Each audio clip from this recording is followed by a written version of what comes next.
Hey everybody, how are you today? This is Dr. Adair. I hope you guys are having a wonderful day so far. So far, so good for me. The weather's kind of humid and cloudy today, but that's okay. I'm not going to let it block my sunshine. Wanted to pop in today to talk to you a little bit more about things and ways you can motivate and inspire yourself to get over it. As many of you know, a lot of my books follow that whole theme of getting over it. And people ask me all the time, what do you mean get over it? I wear this t-shirt somewhere and someone will say, well, get over what? And I always stop and pause and give them the short version of the answer. But today I want to take some time to talk to you about where this whole concept came about get over it. First of all, it's just something that I've said for many, many years, and I didn't even realize that I was saying it until people would bring it to my attention. I remember when way back in my early days of college, I was dating a guy, and I would always tell him, well, you just need to get over it because life goes on, or get over this because life goes on. I would always tell him that. And I didn't realize that it was annoying to him until after we broke up. Oh, there's a plane overhead. I hope you can still hear me. But after we, wait a minute, wait a minute. Okay. So after we broke up, he wrote me this long letter, and basically he was saying, you always talk about get over it and life goes on. He said, but you never talk about how to get over it and how to move on. So I thought that was interesting because I really didn't realize I said this. But for many years, I've always said this, and I honestly believe it. So what I discovered years later when people would ask me, well, how come you're so positive? How are you able to move forward? And then I would respond, because I just get over it and because I know how to go hard. They look at me to the side like, what is go hard? So I created an acronym, and that's what I want to share with you today. So when we talk about going hard to get over it, the acronym is, the G is getting over yourself. A lot of times we get stuck in our feelings and stuck in who we are and who we think we're supposed to be, and we think we're special for all the wrong reasons. I honestly think that sometimes we need to get over ourselves and allow ourselves to learn, allow ourselves to grow, allow ourselves to change, allow ourselves to make a difference in our lives and the lives of others. Because if we get caught up and stuck in the world that we live in, we never expand our mindset. We never expand the things that we do, because you have to change the way you think before you can change the way you behave. And if we're so stuck into ourselves that the way we do it right is the only way, we don't allow ourselves to grow. And if you don't grow, then there is no change. So the first thing you have to do is get over yourself. Yes, you're important. Yes, you're special, but maybe not for the reasons you think. You're not special because you've gone through a lot in your life. We've all gone through many things in our life. Get over it. Get over yourself. The O is going to be overcoming your odds. Now, this particular one, sometimes I lose people with this one, but the O in overcoming your odds really focuses on teaching you or allowing yourself to focus on those things that hold you back from achieving your dreams and your goals. We see a lot of statistics out there that may apply to us, or we make them apply to us, and we think those are the reasons that we are held back. Let me see, case in point. Growing up in Brooklyn, New York, in a poverty-stricken environment with an alcoholic, abusive mother, statistically speaking, I should not have made it to where I am today. I should not have a PhD living in the burbs of Atlanta, Georgia, with a husband of 28 years and 5 kids and a dog. Statistically speaking, the way they had my life set up, those were statistics that I did not embrace, because what I had to know to overcome my odds was actually living in the household with an alcoholic and physically, emotionally, spiritually, all of those psychologically abusive parent. My odds, what I had to overcome was how to deal with that every day. So I had to create plans of actions every day in order to prepare myself to get over it, to kind of move forward. The fact that I grew up, in a poverty-stricken area, single parent household, that part wasn't what was holding me back. What would have held me back is that if I allowed the abuse that I received under my mom, to really get into my heart and my soul, I'm sorry, there's a bug, then that could have held me back from achieving my dreams. So I'm telling you this story so that you recognize and understand you need to focus on those odds that hold you back, not necessarily what statistics say should hold you back, but what is actually in your life that's stopping you from moving forward. Actually in your life that's blocking your blessings. Actually what's in your life, that prohibits you from moving forward, from allowing you to learn. Sometimes we get in our own way. Sometimes we get in our own heads, and that stops us from moving forward, and we become our own odds. So I would encourage you to overcome your odds. Determine what are the things that are holding you back from achieving your goals, from being the best you that you can possibly be. And so we move on to the H. The H has several words, but I want to focus on heart. You got to have heart to do the things that you love. From your heart comes your passion, comes your love. If you don't know your heart, if you're not true to your heart, if you don't stand in your truth and live in your purpose and pursue your passion, then you're going to feel empty. You're going to be like an empty shell inside. Because if the heart is not fulfilled, then you feel as though your life is unfulfilled. So stay in touch with your heart. Know what your heart wants. And sometimes, yes, it is in conflict with your mind. And you have to have that conversation with yourself. Heart, mind, heart, mind, heart, mind. And get a healthy balance between the two of them. You have to be able to recognize and understand what your heart wants, and then create a plan of action to get it what it needs. Does that make sense? Okay, so now we're up to the A. So we did G.O.H.A. So A is two parts. It's anger and artillery.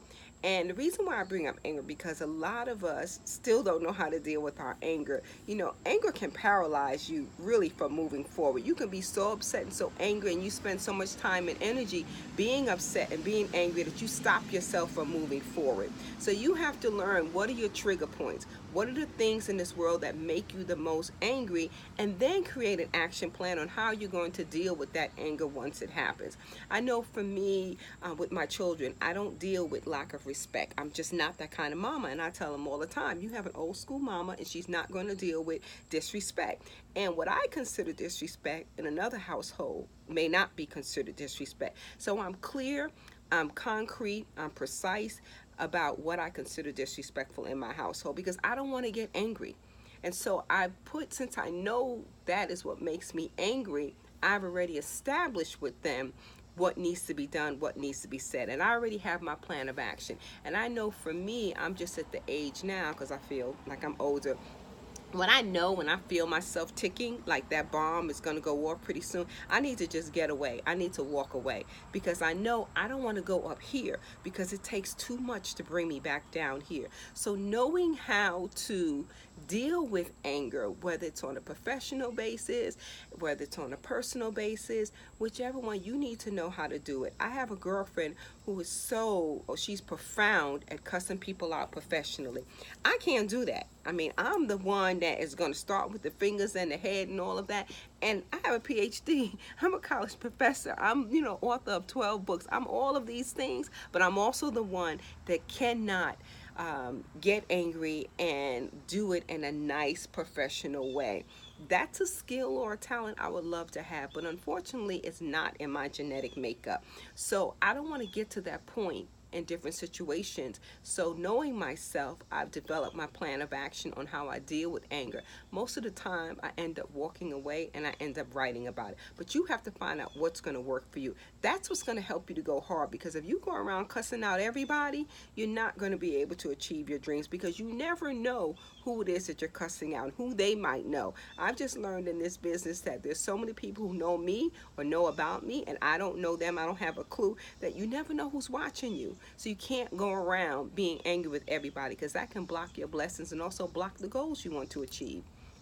The other part of the A is artillery. And artillery is creating your own weapons to protect yourself against people and situations that are out there trying to hurt you. There are some people you will never please. There are some people who will never be happy no matter what you say, no matter what you do. And sometimes they create plans that they want to hurt you. You have to develop your artillery. This is your armor. This is your battle. Like, you have to be ready to go to battle to protect your heart, your mind, your body, and your soul. So creating your artillery, protecting yourself against the hurt. That means like removing negative toxins, negative people, and negative situations out of your life. Sometimes you have to do that, and that may be family members, that may be loved ones. But if they are attacking what your dreams are, if they are attacking who you are, what your heart says, and what you want, and they're not helping you to move forward, Why do you need them? Create your action plan of artillery so you know how to remove yourself from that situation. Just because you love them doesn't mean they have to be in your life every day. Period. So the R is going to be remembrance, remembering who you are so it can help you to become all that you want to be. I'm always going to be that chick from Brooklyn. Yes, on my paternal side, we're from the Bahamas and I have my Bahamian culture, but the most vivid memories I have is growing up in Brooklyn. I'm always going to be that Brooklyn girl. I'm always going to remember growing up in a tenement without heat, without hot water, without having my own bed until I was 15 years old. That's the core of who I am because it makes me appreciate all that I have right now, even beyond the material things. I love the fact that my family is a peaceful family. Growing up, I didn't have a peaceful family, but I remember that even with my mom, I know she loved me. She did the best that she could with me considering the circumstances. I remember everything that she did to me and for me, and I'm able to choose what I will and won't do with my own children. So remembering who you are, but you got to know who you are. You got to be in touch and stay in touch with who you are, because remembering who you are is going to allow you to become resilient as well, along with your artillery. That allows you to become resilient. That's another part of the R. Finally, we have the D, to go hard. The D are your dreams and your destiny. Never stop dreaming. Just because you finish one dream doesn't mean you stop. When you finish one dream, you start another.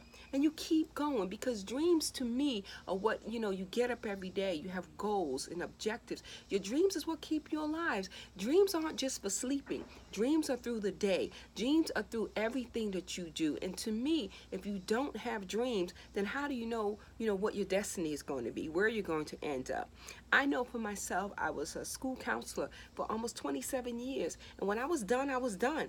And people would say, how can you just walk away? You left so much money on the table during your early retirement. I said I had to. I was done with that dream. Literally, I was done with that dream. Being a college professor is great, but I'm almost done with that dream too. I've been doing that for 20 years. So lots of things I've been able to do, but now I'm done because I'm not the same person I was 20 years ago. So why should my dreams remain the same? So don't stop dreaming. When you finish one dream, create and follow the next one. Are you with me? So when I talk about get over it, I'm talking about all of those elements in my G.O.H.A.R.D formula. This is what's based on my life. I don't have scientific research or anything like that. I'm just telling you what works for me, because I get that question all the time. How do you do it? What did you do? When did you do it? How come you're so positive? Beyond leaning on my triple shields of grace, faith, and mercy, I lean on my formula of go hard. I go hard every day. Now, I don't incorporate all the elements every day, all the time, but I pull out from them. Because, see, I already know that I'm equipped and empowered to be the very best that I can be. And my go hard formula is what also contributes to my being equipped and empowered. I know God made me exactly the way I'm supposed to be. I know God orders my steps, and I follow along that path that He's created just for me. And how I stay on that path is because I go hard. I'm not playing. Period. I'm just not playing. I go hard so I can get over it. So I hope this video message, resonates with you. If it does, definitely let me know. Inbox me, put it in the comments. I make these videos because these are the questions I get every day. And if a couple of people ask me, I'm figuring, okay, maybe some other people are interested in it. So I'm hoping that it may speak to your heart. If not your heart, maybe the heart of somebody else. But that's the reason why I'm, giving you these messages. I'm not a good one for the live stuff, so let's just start out with these recordings and see how it goes. But I guess that's it. Remember to go hard so you can get over it. I'm Dr. Adair. You can find me on Facebook, Dr. Adair Twitter, Dr. Adair Instagram. You can find me on social media. On my website is dradair.speaks.net. I guess that's it, and I hope you guys enjoy the rest of your day. Have a happy, happy, happy, and even more happy day. Bye-bye.